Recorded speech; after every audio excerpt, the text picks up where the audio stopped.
ውድ ቻናላችን ቤተሰቦች እንኳን ወደ ቻናላችን በደና መጣችሁ። ዛሬ ለየት ባለ ፕሮግራም ነው ተመልሼ የመጣሁት። እንደሚታወቀው ነገ የዝውውር መስኮቱ በይፋ ይከፈታል። ዋናው የዝውውር መስኮት ማለት ነው። ሊቨርፑሎችም እንግዲህ ራሳቸውን ለማጠናከር ክለቡን ለማጠናከር እንግዲህ ከፍተኛ ጥረት እየተደረገ ነው የሚገኘው። እስካሁን ድረስ እንደሚታወቀው እንግዲህ ማማርዳሽቪሊ ሊቨርፑልን ተቀላቅሏል። ፍሪምፖንግም እንደዚሁ በዚህ የክረምት የዝውውር መስኮት የተቀላቀሉ ሆኗል። በሚቀጥሉት ቀናቶች ውስጥም እንግዲህ ፍሎሪን ቪርትስ እንደዚሁም ደግሞ ሚሎስ ኬርኬዝም ይቀላቀላሉ ተብሎ ነው የሚጠበቀው። በተጨማሪም እንግዲህ ሊቨርፑሎች የተለያዩ ተጫዋቾችን በዚህ የዝውውር መስኮት ይሸጣሉ ተብሎ ነው የሚጠበቀው። እስካሁን ድረስ እንኳን አንድ በረኛ መሸጥ ችሏል። ኬቪን ኬሊየር ለብሬንትፎርድ በ18 ሚሊዮን ፓውንድ አዶንስን ጨምሮ መሸጣቸው አይዘነጋም።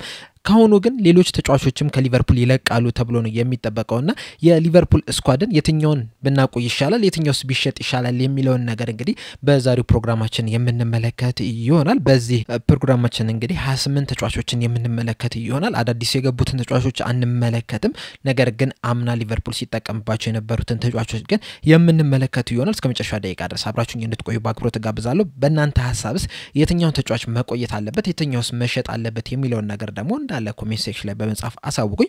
ሰብስክራይብ ላይክ ሼር ያደርጋችሁ የቻናሉ ቤተሰብ እንድትሆኑ በአክብሮት እጠይቃለሁ። አሁን በቀጥታ ወደ ፕሮግራሙ እንገባለን። በመጀመሪያም የምንመለከተው እንግዲህ የበረኛን ሁኔታ ይሆናል። እንደሚታወቀው እንግዲህ ቀድመም እንደነገርኳችሁ ኬቪን ኬሊየር ከሊቨርፑል መልቀቁ አይዘነጋም። እንደዚሁም ደግሞ ማማርዳሽቪሊ በአምናው የክረምት የዝውውር መስኮት ሊቨርፑሎች ማስፈረማቸው አይዘነጋም።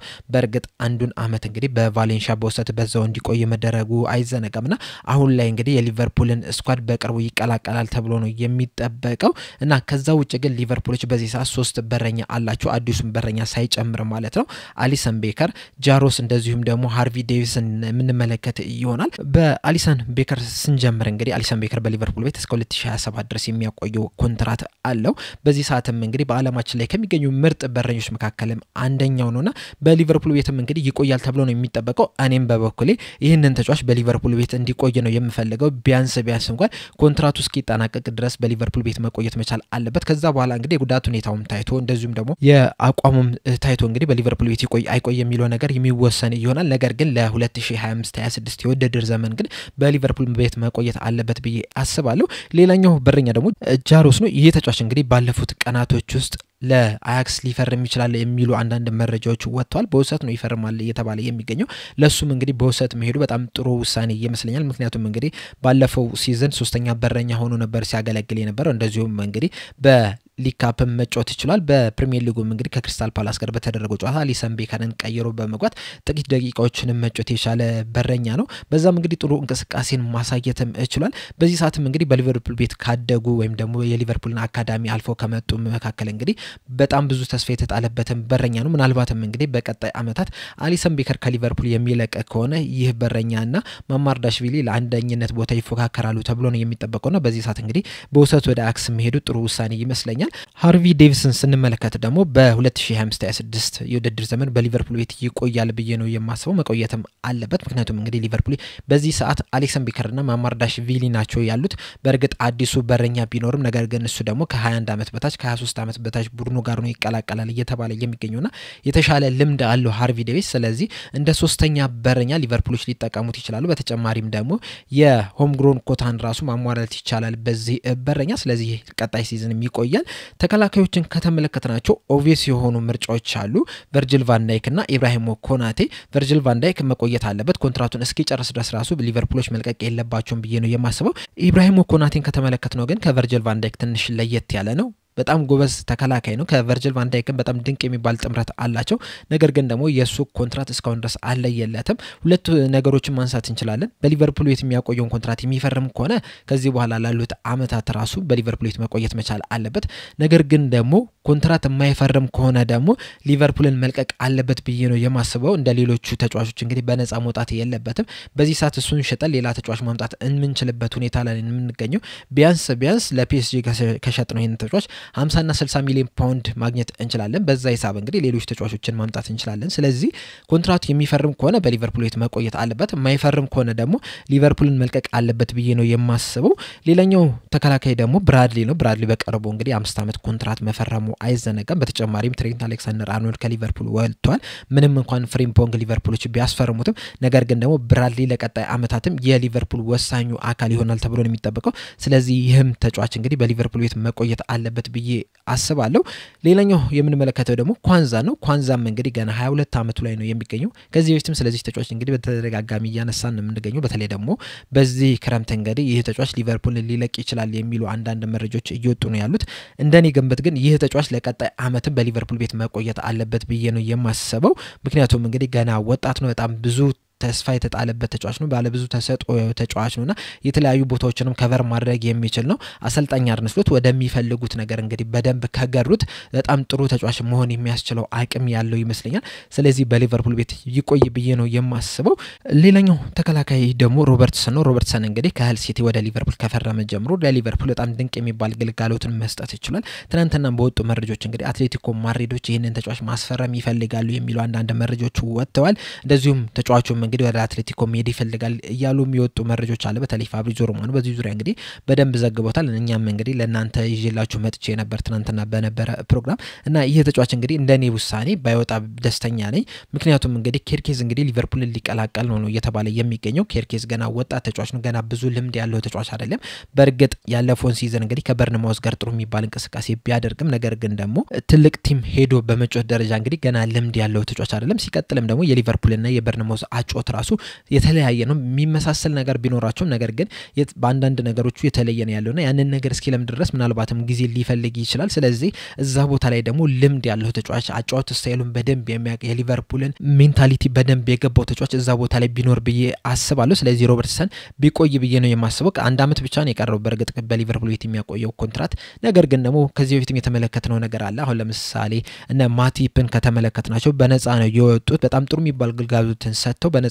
ወጥቷል ከዚህ በፊትም እንግዲህ ሊቨርፑሎች ሲያደርጉ የነበሩትን ተመልክተናል አንዳንድ ጊዜ ተጫዋችን በብር ከመሸጥ ይልቅ በጣም በትንሽ ብር ከመሸጥ ይልቅ ያንን ተጫዋች አንድ አመት አቆይቶ በነፃ መልቀቅ የተሻለ ነው የሚል ውሳኔ ያላቸው አንዳንድ ጊዜና ይሄንንም ተጫዋች እንግዲህ የቀጣዩን የ2025-26 ሲዝን በሊቨርፑል አቆይቶ ከዛ በኋላ በነፃ ቢወጣ የተሻለ ነው ብዬ ነው የማስበው ቢቻል ኮንትራቱን ማራዘም ጥሩ ነው ነገር ግን ደግሞ ያለፉትን 2-3 አመታት ከተመለከተ ነው አቋሙ ትንሽ እየወረደ ነው እየመጣ ያለው ስለዚህ ግን አንድ አመት ብቻ አቆይቶ ከዛ በኋላ በነፃ ቢወጣ ራሱ ያን ያህል የሚቆጭ አይመስለኝም ስለዚህ እሱ ቢቆይ ብዬ ነው የማስበው ሌላኛው የሱ አጋር የሆነው ደግሞ ሲሚካስ ነው ሲሚካስ እንግዲህ በሊቨርፑል ቤት ከመጣ ጀምሮ በሊቨርፑል ደጋፊ በጣም የሚወደድ ተጫዋች ነው ነገር ግን ደግሞ የሮበርትሰን ተፎካካሪ ሮበርትሰንን ሊያሳርፍ የሚችል ተጫዋች ነው ተብሎ ነበር ወደ ሊቨርፑል የመጣው ነገር ግን የተጠበቀበትን ያህል ደረጃ የደረሰ ተጫዋች አይደለም በርግጥ አንዳንድ ጊዜ ተቀይሮ ሲገባ እንግዲህ ምርጥ ብቃቱን ስንመለከት ነበር ነገር ግን ደግሞ ሌላ ጊዜ ከሮበርትሰን ጋር እኩል መፎካከር የቻለ አይመስልም ብዙ ጊዜ ሮበርትሰን የተሻለ ተጫዋች ነበር በርግጥ ያለፈውን የ2024-25 ሲዝን ላይ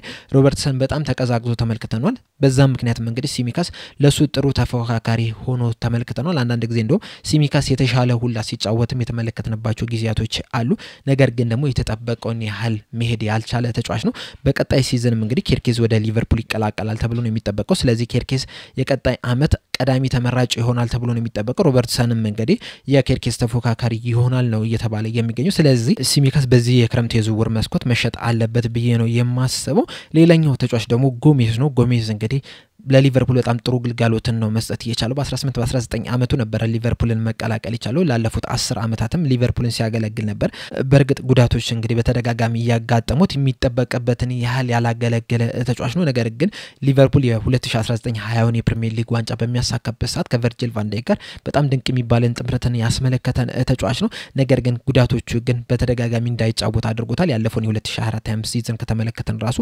አብዛኞቹን ጨዋታ መጫወት አልቻለም ነገር ግን ደግሞ ከጉዳት ነፃ በሚሆንበት ሰዓት ምርጥ ብቃቱን ተመልክተናል ነገር ግን ደግሞ ጉዳቶቹ ከጨዋታው ውጭ ያደርጉ ስለሆነ በዚህ የክረምት የዝውውር መስኮትም ይሄ ተጫዋች ከሊቨርፑል መልቀቅ አለበት ብዬ ነው የማስበው ለሊቨርፑልም ለሱም ጥቅም ሲባል ሊቨርፑልን ቢለቅ የተሻለ ነው ሌሎቹን ተጫዋቾች ከተመለከትናቸው ካልቨን ራምሲ ናታን ፊሊፕስ እንደዚሁም ደግሞ ዊሊያምስን ከተመለከትናቸው የተጠበቀባቸውን ያህል አልሄዱም የራምሲ በጉዳት ምክንያት ነው ሌሎቹ ግን በብቃትም እንደዚሁም ደግሞ ከሊቨርፑል ውስጥ ካለው ስኳድ ጋርም ባለመፎካከራቸው እንግዲህ የሚጠበቅባቸውን ያህል አልሄዱም ስለዚህ ሶስቱም ተጫዋቾች እንግዲህ በዚህ የክረምት የዝውውር መስኮት መሸጥ አለባቸው ብዬ ነው የማስበው የመሃል ተጫዋቾችን ከተመለከትናቸው እዚህ ላይ እንግዲህ አብዛኞቹ ተጫዋቾች በሊቨርፑል መቆየት ያለባቸው ናቸው ነሳቡዝ ላይ ማካሊስተር ከርቲስ ጆንስ ግራቨንበርች ሊቨርፑልን መልቀቅ የሌለባቸው ተጫዋቾች ናቸው ሌሎቹን ስንመለከታቸው ግን አሁን ለምሳሌ ኤንዶን ስንመለከተው 6 ቁጥር ቦታ ላይ ሌላ ተጫዋች ለግራቨንበርች ተፎካካሪ ተጫዋች የሚመጣ ከሆነ ሊቨርፑልን መልቀቅ አለበት ብዬ አስባለሁ ነገር ግን ደግሞ በጣም ምርጥ የሚባል ተጫዋች ነው በሊቨርፑል ደጋፊዎች የሚወደድ ነው እኔም ከመወዳቸው ተጫዋቾች በዚህ ሰዓት በሊቨርፑል በሊቨርፑል ስኳድ ውስጥ ካሉ ተጫዋቾች መካከል እንግዲህ አንደኛው ኤንድ ነው። በጣም ድንቅ የሚባል ተጫዋች ነው። ተቀይሮ እየገባ እንኳን ምርጥ የሚባል እንቅስቃሴን ሲያሳይ ተመልክተናል። በተከላካይ መስመርም ሲጫወት ተመልክተናል። 6 ቁጥር ቦታም ሲጫወት ተመልክተናልና የሱ መኖር እንግዲህ ለሊቨርፑል ጥሩ ይመስለኛል። በተጨማሪም የአይምሮ ጥንካሬው ራሱ ለሌሎቹ አርአያ መሆን የሚችል ተጫዋች ነውና በሊቨርፑል ቢቆይ ብዬ አስባለሁ። ሌላኞቹ ተጫዋቾች ደግሞ ሃርቪ ኤሊየት እና ታይለር ሞርተን ናቸው። ሁለቱም ተጫዋቾች እንግዲህ በሊቨርፑል ቤት ባይቆዩ ብዬ ነው ማስበው። ለነሱ ሲባል ለሊቨርፑል ቢያንስ ሃርቪ ኤሊየት ቢቆይ ጥሩ ነው። ነገር ግን ደግሞ ቀጣይ ሲዝን ላይ ሃርቪ ኤሊየትም ታይለር ሞርተንም የጨዋታ እድል ያገኛሉ የሚለው ነገር በጣም ትልቅ ጥያቄ ነው። የሚያገኙ አይመስለኝም። ካሁኑ ያለፈውን ሲዝን እንኳን ሌሎች ተጫዋቾች ሳይመጡ እንኳን የጨዋታ እድል አላገኙም። ስለዚህ በቀጣይም የሚያገኙ አይመስለኝም። ለራሳቸው የእግር ኳስ ህይወት ሲባል እንግዲህ ሁለቱም ተጫዋቾች ከሊቨርፑል ቢለቁ ብዬ ነው የማስበው። ሌላኛው ተጫዋች ደግሞ ማኮኔል ነው። ማኮኔል እንግዲህ ገና ወጣት ተጫዋች ነው። ያለፈውን ሲዝን እንቅስቃሴውን ከተመለከት ነው በጣም ጥሩ የሚባል እንቅስቃሴ ማሳየት ይችላል። አሰልጣኙም እንግዲህ ማኮኔልን በጣም እንደተመቸው ከዚህ በፊትም ተናግሮታልና ምናልባት ይሄንን ተጫዋች በውሰት ብንሰጠው የተሻለ ይመስለኛል ከመሸጥ ይልቅ ማለት ነው። ምክንያቱም ለሊቨርፑል የወደፊቱ ተስፋ መሆን የሚችል ተጫዋች ስለሆነ ስለዚህ ይሄንን ተጫዋች ወይ በውሰት መስጠት ካልሆነ ደግሞ በዛው በሊቨርፑል ማቆየት የተሻለ ውሳኔ ይመስለኛል። የአጥቂ ስፍራውን ከተመለከተን እንግዲህ እዚህ ላይ አንድ የማይነካ ተጫዋች አለ። ሳላ ነው። ሳላ እንግዲህ ለቀጣይ 2 አመታት በሊቨርፑል ይቆያል። ሊቨርፑሎችም እንግዲህ ይሸጡታል ተብሎ አይጠበቅም። መሸጥም የለበትም። በተለይ ደግሞ ያለፈውን ሲዝን ያሳየውን አቋም ከተመለከተን በሊቨርፑል ቤት ከማይነኩ ተጫዋቾች መካከል እንግዲህ አንደኛው መሐመድ ሳላህ ነው። ሌሎችን ከተመለከተን ግን ሁሉም መሸጥ የሚችሉ ተጫዋቾች ናቸው። በተለይ ደግሞ ሰርከምስታንሳቸውን ከተመለከትናቸው አንዳንዶቹ የኮንትራት ሁኔታ አለባቸው፣ አንዳንዶቹ ደግሞ የአቋምም ችግር አለባቸው። አሁን እያንዳንዱን ከተመለከትን ኑኔዝን ከተመለከት ነው 3 አመታትን በሊቨርፑል ቆይቷል። ነገር ግን ደግሞ የሚጠበቅበትን ያህል እንቅስቃሴ ማድረግ ያልቻለ ተጫዋች ነው። በዚህ የክረምቱም የዝውውር መስኮትም እንግዲህ በእርግጠኝነትን ሊቨርፑልን ይለቃል ከተባሉ ተጫዋቾች መካከል እንግዲህ አንደኛው እሱ ነውና በዚህ የክረምቱ የዝውውር መስኮት ይሸጣል። ይሄ ተጫዋች መሸጥም አለበት። ሌላኛው ተጫዋች ደግሞ ኮዲ ጋክፖ ነው። ኮዲ ጋክፖ እንግዲህ ባለፈው ሲዝን 2024-25 ሲዝን ላይ እንግዲህ ጥሩ የሚባል እንቅስቃሴን ማድረግ ችሎ ነበር። በተለይ ደግሞ የ2023-24 ሲዝን ከተመለከትነው በክሎፕ ስር እሱ የሚፈልግበት ቦታ ላይ አልተጫወተም። ነገር ግን ወደ ክንፍ አሰልጣኝ አርነ ስሎት መተው ካስወጡት በኋላ እንግዲህ ጥሩ የሚባል እንቅስቃሴ ማድረግ ችሎ ብዙ ጎሎች ላይ ኢንቮልቭ ማድረግ የቻለ ተጫዋች ነው። ራሱን በደንብ እያሳየ ያለ ተጫዋች ነው። ስለዚህ በቀጣይ ሲዝንም እንግዲህ በሊቨርፑል ቤት መቆየት አለበት ብዬ አስባለሁ ይህን ተጫዋች። ሌላኛው ዲያዝ ነው። ዲያዝ እንግዲህ የሱ ሰርከምስታንስ ከሌሎቹ ለየት ያለ ነው። ሊቨርፑሎች እንግዲህ ከዲያዝ ጋር የሚያቆያቸው 2 አመት ኮንትራት አላቸው። በዚህ ሰዓትም እንግዲህ የተሻለ ሂሳብ የሚመጣላቸው ከሆነ ይሸጡታል ተብሎ ነው የሚጠበቀው። እንደኔ ሐሳብ ግን በቀጣይ ሲዝንም 2025-26 ላይም በሊቨርፑል ቤት መቆየት አለበት ብዬ አስባለሁ። ምናልባት እንግዲህ ከፍተኛ ሂሳብ እስካልቀረበላቸው ድረስ መቆየት መቻል አለበት። ሁሉንም ነገር ቀይረን አይሆንም። አንድ ቡድን እንግዲህ መሰረታዊ ነገሮች ሊኖሩ ይገባል። በአንድ ሁሉንም መቀየር በቀጣይ ሲዝን የተሻለ ነገር እንዳታሳይ ነው የሚያደርግ። ምክንያቱም እንግዲህ ብዙ ተጫዋቾች በመጡ ቁጥር እነሱን ወደ ማግባባቱ ማላመዱ ነው የምትሄደውና ያ ደግሞ ጊዜ ይወስዳል። ስለዚህ አንዳንድ ኮር የሆኑ ነገሮችን ማቆየት መቻል አለበት። ባለፈው ሲዝን ደግሞ 2024-25 ላይ ጥሩ እንቅስቃሴ ስንመለከት የነበረው በቀኝ ክንፍ ላይና በግራ ክንፍ ላይ ነበርና የመሃሉ ነው ትንሽ ሳስቶ የነበረው። ነገር ግን በክንፍ ላይ ጥሩ የሚባል እንቅስቃሴ ሲያሳዩ ነበር። በዛ ላይ ደግሞ ዲያዝ እና ጋክፖ የሰሩት ስራ በጣም ድንቅ የሚባል ነው። ዲያዝ አንዳንድ ጊዜም ወደ መሃልም እየገባ ሲጫወትም ተመልክተናል። ስለዚህ በቀጣይ አመትም መቆየት አለበት ብዬ ነው የማስበው። ኬዛን ከተመለከትነው ከመጣበት ሰዓት ጀምሮ እንግዲህ በጉዳትም ይሁን በአሰልጣኙም አለመፈለግም ይሁን እንግዲህ ብዙ ጨዋታዎችን ማድረግ አልቻለም። እድል ባገኘበት ሰዓትና በተጫወተበት ሰዓትም እንግዲህ ጥሩ የሚባል እንቅስቃሴ ማድረግ ይችላል። ነገር ግን ደግሞ የሚጠበቅበትን ያህል እንቅስቃሴን አላደረገም። በተለይ ደግሞ ከፕሌይማውዝ ጋር በተደረገው ጨዋታ በጣም ደካማ እንቅስቃሴን ማድረግ የቻለበት ጨዋታ ነው የነበረውና በዛ ምክንያትም እንግዲህ አሰልጣኝ አርነ ስሎት ያን ያህል ፌቨር ያደረጉት አይመስለኝም። ስለዚህ የማይጫወት ከሆነ እሱ ቦታውን ለሌላ መተካት መቻል አለበት። ስለዚህ ከሊቨርፑል ቤት መሸጥ አለበት ብዬ ነው የማስበው። ሌላኛው ተጫዋች ደግሞ ዲያጎ ጆታ ነው። ዲያጎ ጆታ ከሌሎቹ ትንሽ ለየት ያለ ነው። ምክንያቱም እንግዲህ ጉዳቶች በጣም እያስቸገረው ያለው ተጫዋች ነው። ከጉዳት ነጻ በሚሆንበት ሰዓት እንግዲህ ምን ያህል ጨራሽ ተጫዋች እንደሆነ እንግዲህ የምናውቀው ነው። በተለይ ደግሞ ለአሰልጣኝ አርነ ስሎትም እንግዲህ የሚመች አይነት ያጫወት ዘይቤ ያለው ተጫዋች ነው። በጣም ሊንካፑ ጥሩ ነው። ጎሎችንም ያስቆጥራልና በጣም ጥሩ እንቅስቃሴ ማድረግ የሚችል ነው። ነገር ግን ደግሞ ጉዳቶች በጣም እያስቸገሩት ነው። ያለፈውን ሲዝን 2024 25 ሲዝን ከተመለከትነው ራሱ በጉዳት ምክንያት የተለያዩ ጨዋታዎች አምልጠውታልና እንደዚህ አይነት ጉዳቶች የሚያጋጥሙት ከሆነ እንግዲህ ለቲሙ ያን ያህል ጥቅም አይሰጥም። ነገር ግን ቅድም እንዳልኳችሁ ከጉዳት ነጻ ከሆነ ግን ለቲሙ በጣም ጥሩ ጥቅም መስጠት የሚችል ተጫዋች ነው። ስለዚህ ይህን ተጫዋች እንግዲህ ማቆየት አለባቸው ብዬ ነው የማስበው። ምክንያቱም 9 ቁጥር ቦታ ላይ እንግዲህ ሊቨርፑሎች አንድ ተጫዋች ያመጣሉ ተብሎ ነው የሚጠበቀው። ስለዚህ አንድ አዲስና አንድ ደግሞ ነባር የለመደ ተጫዋች ቢኖር የተሻለ ጥምረትን ያሳያሉ ብዬ ነው የማስበው። ሌላኛው ተጫዋች ደግሞ ቤንዶክ ነው። ቤንዶክ እንደሚታወቀው በ2024-25 25 የውድድር ዘመን እንግዲህ ከሚድልስቦሮ ጋር በውሰት ቆይታ አድርጓል። በዛም እንግዲህ ጥሩ የሚባል እንቅስቃሴ ማድረግ ችሎ ነበር። ነገር ግን ደግሞ ጉዳት አጋጥሞት የሆነ ያህል ጨዋታም አምልጦታል። ይህም ተጫዋች እንግዲህ በተደጋጋሚ ጉዳት የሚያጋጥመው ነው። በሊቨርፑል ቤትም ይያለ እንግዲህ እንደዚሁ በጉዳት ምክንያት ሲቸገር ተመልክተናል። ነገር ግን በጣም ድንቅ የሚባል ተጫዋች ነው። በጣም ብዙ ተስፋ ተጥሎበት ነበር ወደ ሊቨርፑል የመጣው። በተለይ ደግሞ የቀኝ ክንፉን የመሐመድ ሳላህ ቦታ ላይ ለመሐመድ ሳላህ ትክክለኛ ተተኪ ይሆናል ተብሎ ነበር ሲጠበቅ የነበረው። ነገር ግን ጉዳቶች በጣም እያስቸገሩት ነው። እንደዛም ቢሆን ግን ሊቨርፑሎች ማቆየት አለባቸው ብዬ ነው የማስበው። በውሰት ራሱ መስጠት የለባቸውም። በዛው በዋናው ቲም አቆይቶት ከመሐመድ ሳላህ ስር ሆኖ ነገሮችን እያየ ለቀጣይ አመት ቢዘጋጅ የተሻለ ይመስለኛል። ስለዚህ ይሄ ተጫዋች መቆየት አለበት።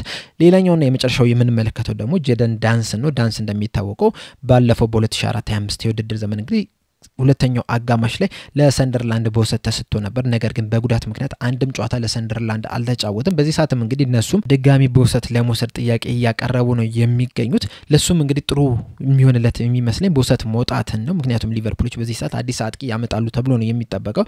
በተጨማሪም ዲያጎ ጆታም በሊቨርፑል ቤት ይቆያል ተብሎ ነው የሚጠበቀው። እንደዚሁም ደግሞ ሌሎች ተጫዋቾችም 9 ቁጥር ቦታ ላይ ከቨር ማድረግ የሚችሉ ተጫዋቾች አሉ። እሱም ደግሞ ከጉዳት እንደመመለሱ መጠን ወደ ሪትም ውስጥ መግባት የሚያስችለው የጨዋታ እድል ማግኘት መቻል አለበትና ሰንደርላንዶችም እንግዲህ ያንን ነገር ማሟላት ይችላሉ። በተጨማሪም እንግዲህ ወደ ፕሪሚየር ሊግ ማለፋቸው አይዘነጋም። ከሰንደርላንድ ጋር ሆኖ ፕሪሚየር ሊጉን በዛው ይለምዳል። እሱም ሪትም ውስጥ ይገባል። ከዛ በኋላም እንግዲህ ለቦታው መፎካከር የሚችልበት ሁኔታን ማግኘት ይችላል ብዬ ነው የማስበው። በአጠቃላይ እንግዲህ የሊቨርፑል ተጫዋቾች ማን መቆየት አለበት ማንስ መሸጥ አለበት የሚለውን ከቨር ያደረኩላችሁ ፕሮግራም ይሄንን ይመስል ነበር። በእናንተ ሐሳብስ ማን ነው መሸጥ ያለበት ማንስ መቆየት አለበት የሚለውን እንዳለ ኮሜንት ሴክሽን ላይ በመጻፍ አሳውቁኝ። ለአሁን እዚህ ላይ ያበቃው። በቀጣይ በሌላ እስከምንገናኝ ድረስ ሰብስክራይብ፣ ላይክ፣ ሼር ማድረግ እንዳትረሱ። ቻው።